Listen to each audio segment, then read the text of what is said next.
조갑제 TV 시청자 여러분 안녕하십니까. 2020년 9월 8일 저녁 7시입니다. 이 더불어민주당의 김남국이라는 의원이 있습니다. 30대 후반이고 전라도 광주 출신인데 변호사 출신이기도 한데 이분이 초선 의원인데 언론에 많이 나와요. 주로 발언이 좌충우돌 발언이 많습니다. 좌충우돌이라는 것은 그러니까 어느 한 방향으로 가는 게 아니라 여기 때리고 저기 때리는데 가끔은 자기 눈을 찌르는 경우가 있습니다. 그걸 제가 소개를 하나 해드리려고 합니다. 며칠 전에 MBC 라디오 김종배의 시선 집중에 출연해가지고 이런 말을 했습니다.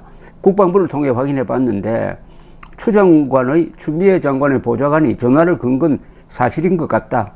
외압도 아니고 자기가 가지고 있는 연가를 쓴 거니까 문제 삼을 만한 것은 아니다. 여기에 대해서 진행자가 아무리 보좌관이라고 해도 휴가를 연장할지 말지에 대해서 본인이 알아서 부대로 전화했다는 게 납득하기 어렵다 이렇게 물으니까 그렇게는 보인다 라고 이야기를 해가지고 여권 안에서도 이제 인정하는 분위기구나 하는 이런 이야기가 돌았습니다. 왜냐하면은 그 며칠 전에 추미애 장관은 국회 예산결산특별위원회에 출석해가지고 국민의힘 의원, 국민의힘 정당인지 뭔지 참 단체인지 이 장명을 잘못해 놓으니까 이렇게 힘이 듭니다. 국민의힘 당이라고 해야 되겠네요. 국민의힘 의원 이게 말이 됩니까? 국민의힘 당 의원이 박형수입니다. 박형수 의원이 만약 당시 보좌관이 부대 관계자에게 이같이 전화했다면 직권남용죄에 해당한다. 만약 장관이 개인적인 일을 보좌관에게 시켰다면 역시 직권남용죄가 된다고 지적하자 보좌관이 뭐하러 사적인 지시를 받나 그런 사실이 없다고 강하게 부인했습니다. 추 장관은. 자, 그런데 이 김남국 씨가 페이스북을 어제죠 이거 최근 페이스북 글을 통해서 또 추미애 장관을 이제 편든다고 한다는 이야기가 이겁니다. 추미애 장관에 대한 정치 공세는 국민의힘에 군대를 안 다녀오신 분들이 많아서 그런 것으로 간주하겠다. 군대에 갔다 왔으면 그런 주장 못한다. 어떻게 돌아가는지 아니까라고 이야기를 했어요. 이 사람은 보니까 경력을 보니까 육군 병장 제대자입니다. 그런데 조선닷컴은 이게 누구를 지칭하느냐? 김남국 씨가 그렇게 이름은 꼽지 않았지만 지금 가장 왕성하게 추미애 장관 아들 문제를 제기하고 있는 사람이 국민의당 신원식 의원입니다. 62살이죠 이분이. 그러면서 신원식 의원이 그러면 군대 안 갔다 온 사람이냐 이런 식으로 접근하면서 신원식 의원의 경력을 소개를 했습니다. 신원식 의원은 예비역 육군 중장입니다. 군 생활을 35년 했어요. 육군사관학교를 졸업해가지고 육사 생도대장, 합동참모본부 전투준비태세급료실 차장, 국방부 국방정책실 정책기획차장, 육군 3사단장, 수도방위사령관, 합참작전본부장, 합동참모본부 차장 등 요직만 거친 우리 군의 최고 엘리트로 꼽히는 사람입니다. 그러니까 이분이 정보가 많아가지고 아주 매서운 지금 공세를 펴고 있는데 육군 병장이 육군 중장을 지목해가지고 한 발언처럼 언론이 또 이렇게 대비를 시켰으니까 참 재미가 있습니다. 그런데 하나 정색을 하고 따진 게 있습니다. 조선닷컴에서. 그러면 군대 갔다 오지 않는 군 미필자가 어디에 많으냐 따졌습니다. 어디에 많으냐 따져보니까 아주 흥미로운 통계가 나왔습니다. 현재 의석으로 즉 민주당이 176석이죠. 176석 중에서 군대 안 갔다 온 사람이 34명. 조선닷컴의 계산입니다. 그리고 국민의힘은 103명 중에 12명이 군대 안 갔다 왔답니다. 이 34명이니까 약 3배네요. 3배. 국민의힘보다 군대 안 갔다 온 사람이 3배나 많습니다. 김남국 씨가 소속된 그 정당이. 그런데 이걸 공평하게 하기 위해서 의석수 대비 군 미필자는 민주당이 국민의힘보다 2배가 많아요. 2배. 어느 뭐로 보나 군대 안 갔다 온 사람이 민주당에 많다.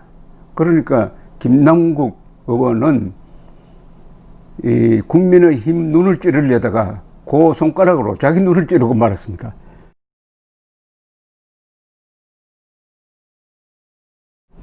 민주당 소속 군 미필자들은 이른바 민주화 운동에 따른 수형, 그러니까 옥살이를 한 전력 등으로 면제되는 경우가 많다고 합니다. 강원 원주갑의 이광재, 서울 마포올 정청래, 부산 사하갑 최인호, 논산시, 계룡시, 금상군, 김종민 등등 뭐 이렇습니다. 그런데 이런 병력 조사를 우리가 과거에도 해봤는데요. 대충 이 민주당 계통 정당이 많습니다. 민주당 계통. 뭐 민주투사였기 때문이기도 하지만은 군 복무를 탐탁치 않게 여기는 반군적 사상의 자연스러운 표출이 아니냐 이렇게 생각이 됩니다. 아마 군 복무 안 한 걸 그렇게 큰 수치로 생각하지 않는 분위기가 그 동네에 있는 것이 아니냐 생각되는데요. 예, 근데 2012년 총선, 4월 총선을 한번 예를 들겠습니다. 그때 19대 국회의원이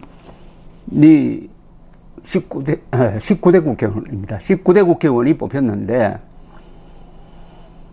당시에 병역 대상자는 255명이었습니다. 그중 47명, 18.4%가 병역 의무를 마치지 않았습니다. 그런데 정당별로 보니까 당시 민주당, 지금 이 민주당의 전신입니다. 에서는 25.2, 전체 의원 중에서 25.2%가 군대를 안 갔어요. 26명. 새누리당이 당시 여당입니다.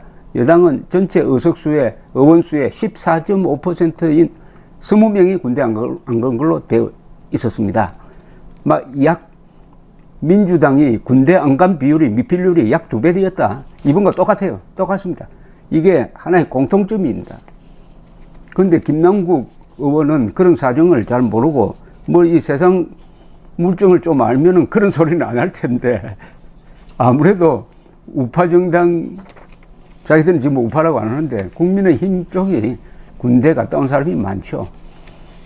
그런데 지금 군대 안 가기가 어렵게 됐습니다. 지금 군인 자원이 지금 부족해지니까 옛날에는 상당수가 여러 가지 이유로 군 미필자가 많은데 요새는 군 미필자 통계를 보니까 깜짝 놀랐습니다. 군 미필자 숫자가 점점 줄어들고 있는데 여기 군대 안 갔다 온 비율이 너무 많아요, 사실은.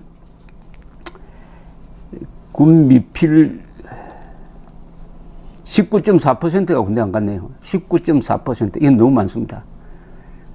이 국회에 19.4%가 군대 안 갔습니다. 아마 지금 군대 안 간 비율, 지금 입대하는 사람 기준으로 하면 군대 안 가는 비율이 10% 이하일 겁니다. 그런데 모범이 되어야 할 국회의원이 19.4%나 군 미필이다. 물론 군 미필이 합법적인 경우가 많을 겁니다. 편법을 썼다, 불법이라고는 저는 생각하지 않습니다만 어쨌든 이 비율이 특이하게 높은 것은 거기에 무슨 설명이 좀 필요한 것 아니냐 이런 생각이 듭니다. 군 경험이 아무것도 아닌 게 아닙니다. 굉장히 중요합니다. 군대 경험이 보통 20대 초반에 이루어지는데 그때 인격 형성기의 마지막 단계죠. 인격 형성이라는 것은 유아기 때, 소년기 때, 청년기 때 이렇게 쭉 커가면서 이루어지는데 마지막 인격 형성기에서 가장 중요한 게 퍼블릭 마인드입니다. 공적 생각, 이웃을 위해서, 나라를 위해서, 이 세계를 위해서 뭘 하는 인간이 되겠느냐 하는 그걸 배워야 될 시점에 우리는 다행히 군대에 가서 저 같은 경우에는 3년 4개월 공군 사병으로 근무를 했습니다만은 2년, 요새는 좀 줄어들었죠. 그 기간에 단체 생활하면서 또 가끔은 전투도 하고, 뭐 제가 군 복무할 때는 북한군 특수부대가 내려와가지고 전시 상태가 한 1, 2년 계속된 적이 있습니다만, 그래도 총을 들고 나라를 지키는데 참여한다는 것은 굉장한 자산이 됩니다. 이게 쭉 살아갈수록 그게 그 사람의 인격의 바탕이 되는 거죠. 바탕이 되는. 그게 보통 때는 나타나지 않습니다. 그럴 때 어떤 결정적 순간에 나타나는 수가 있습니다.